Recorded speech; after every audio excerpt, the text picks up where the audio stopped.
जी बिल्कुल असां हिन वक्त मौजूद आहियूं सराड़ी शहर जे मेन जो फाटक है रेलवे फाटक है जो फाटक जो ॾिसो था त हिन जो शिदातपुर सांगड़ थोड़े ॿियनि शहरनि खे पाण सां ॻंढे थो। हीअ रोड आहे हितां ऐं मेन रेलवे फाटक है जो अॼु रेलवे इंतज़ामिया मूजिबि हिन जो मरमती कमु हींअर जेको कयो पियो वञे जॾहिं त मरमती कमु थियण जे करे 8 ॾींहं जेको फाटक बंदि रहंदो।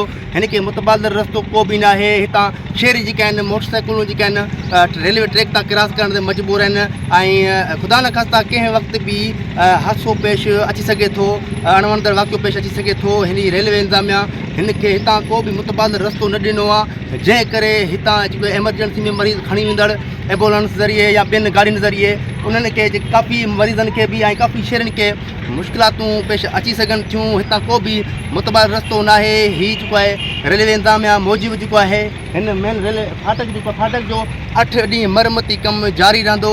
जॾहिं त 8 ॾींहंनि खां पोइ हुनजो मरमती कमु मुकमल करे हुनखे खेनि बहाल कयो वेंदो। जी।